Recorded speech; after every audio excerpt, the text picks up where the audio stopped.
On pensait que ça allait être de tout repos le Guatemala en arrivant et tout.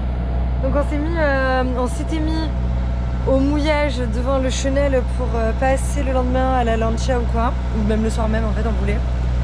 Mais ça n'avait pas été faisable, on n'a pas de VHF donc on n'a pu appeler personne.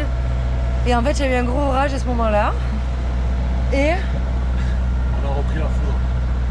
Je rigole parce que ça sert à rien à pleurer, mais on a repris la foudre. Donc ça là, ça c'est la Nemo.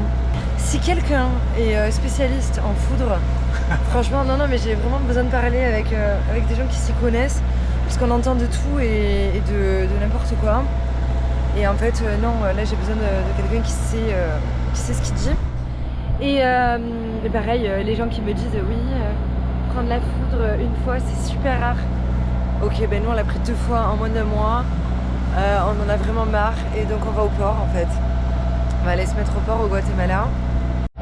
Ça s'est enchaîné avec un énorme grain, la houle rentrée, c'était énorme.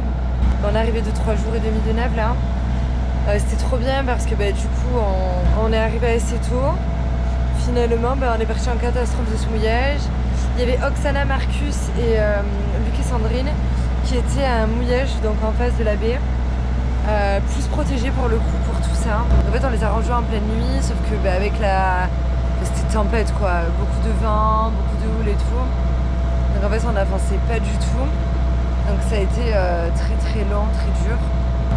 Il est 5h30, on se suit avec Marcus, Oksana, Luc et Sandrine. Donc on est 3 voiliers. Et donc on va essayer de passer le chenal de Livingstone pour entrer dans le Rio Dulce. À marée haute, on va se suivre doucement net pour essayer de passer sans lancha.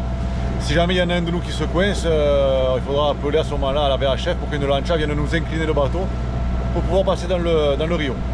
J'ai plus confiance en rien. Mon baby d'amour. Bon ben voilà, du coup là il y a Oksana et Marcus et là il y a Luc et Sandrine. Donc en fait ce qu'on fait c'est que vu qu'on n'a plus d'instruments, alors Marcus et Oksana ont 1,80 de tirando et Luc et Sandrine en fait ils ont le même bateau donc, que nous. Donc du coup bah, on va passer derrière eux et sachant qu'on a plus de sondeurs, eh ben voilà. S'ils passent on passe. S'ils passent on passe exactement. Alors est-ce qu'on va passer? Ça on sait pas, seul Dieu nous le dira hein. Non mais bon je pense que ça peut passer. Donc Oksana et Marcus se sont arrêtés à l'entrée du chenal. Nous on a stoppé le bateau pour laisser passer Luc et Sandrine qui ont le Sunfizz. Et on va suivre tout ce petit monde pour essayer de passer le chenal. C'est parti.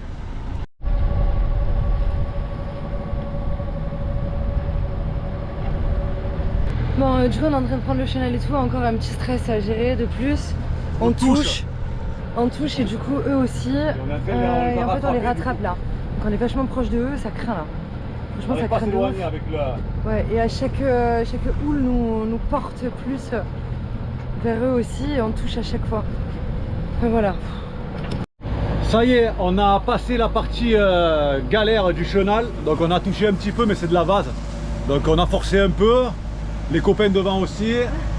Et ben là voilà on arrive dans le bébé. On arrive vers Livingstone. Quel stress! En ce moment on perd 20 ans de nos vies, c'est pas possible d'être autant stressé de notre vie.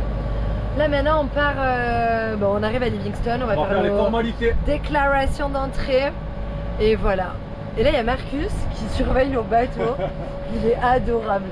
Oui j'avais 1,80 m de tirage. Marcus! J'ai fait la vidéo pour votre YouTube. Yeah!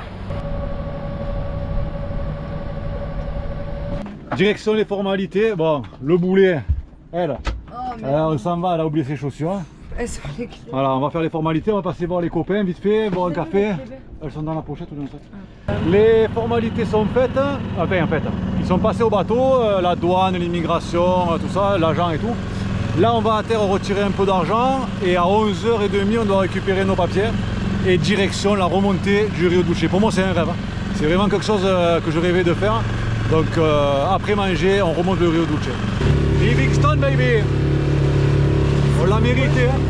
Franchement le Guatemala, on l'a vraiment surmérité là. Bon, on a évité quand même un ouragan. Hein. On a pris 2 fois la foudre mais on a évité un ouragan. Ça fait du bien d'être à terre, mais vraiment on revit là. c'est vraiment très très cool. Et c'est trop joli. Hein. Et là, c'est la laverie automatique. Voilà, l'ancienne, à la pile.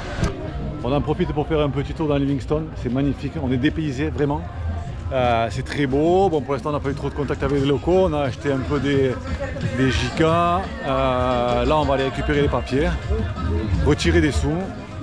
C'est parti pour le Rio Dulce. Voilà, là, on est dans le cœur. On vient de rentrer dans les premières centaines de mètres du Rio Dulce. Et c'est ça.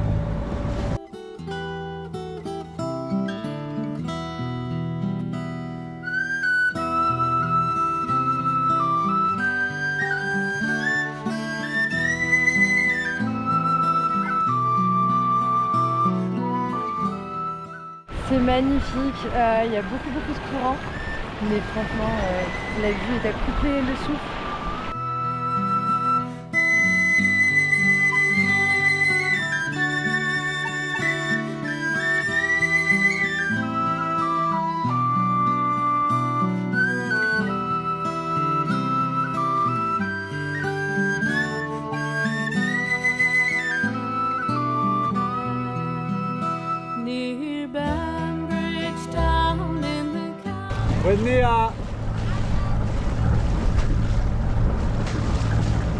Bah, on a fait à peu près la moitié du Rio et il faut savoir qu'en fait les gens qui vivent ici, il n'y a pas de route.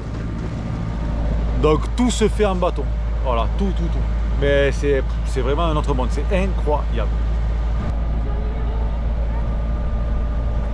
Bientôt on va se faire passer le sel. Ça y est, on vient d'arriver à la marina de Manglar dans le Rio Dulce. C'est super, ça fait vraiment un camp de vacances, c'est magnifique. Donc là je vais aller poser le dinghy et voilà, on va visiter la marina. Il y a une petite piscine aussi qui est très sympa. Nous voilà posés au port depuis hier, donc on est arrivé hier soir. On a fait un petit apéro là qui nous a fait un grand bien quand même avec Oksana, Marcus, Luc, Sandrine, voilà, c'était trop cool, on est tous au port, au même port. Il y a aussi sûrement Ronan et Francisca qui vont nous rejoindre, voilà, donc on est une petite team. Là ça y est, on est en sécurité, on est trop contents. Et ce soir normalement on refait un petit apéro barbecue, voilà. Je vais vous montrer la marina, elle est fabuleuse.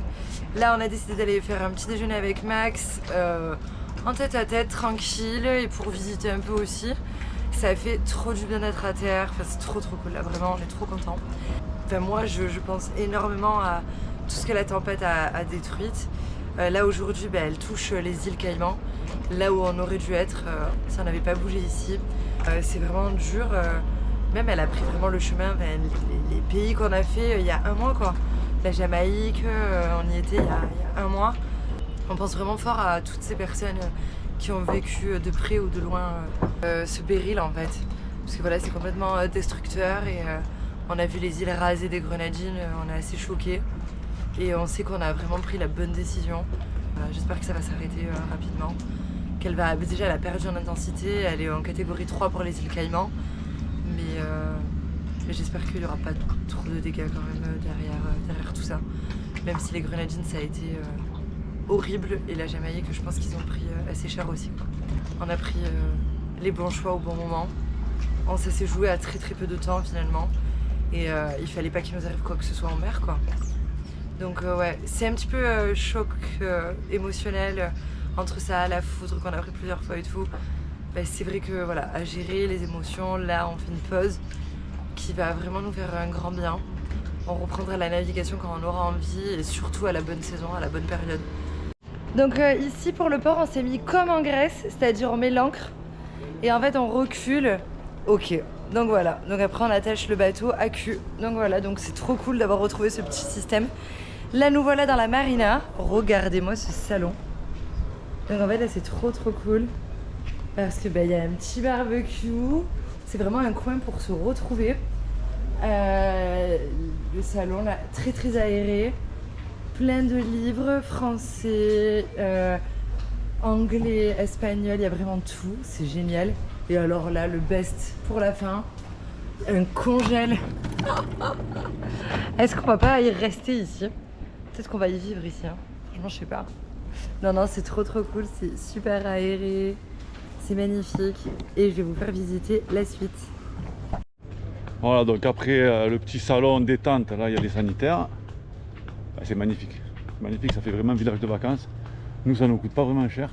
On paye 200 € par mois pour avoir la place au port avec l'eau. L'électricité, c'est en plus, mais on va pas la prendre, je pense.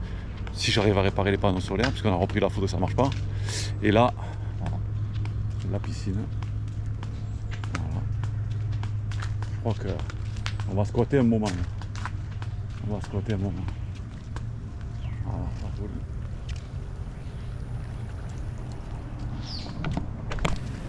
On sort de la marina, on est direct en ville.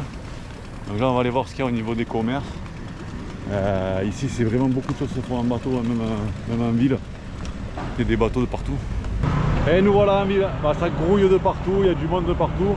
On est super bien placé à la marina, on a tout à portée de main, vraiment. Le centre commercial à 100 mètres, vraiment, on va être vraiment bien là. Ça va être peut-être dur de partir d'ici. On vient d'arriver, bébé.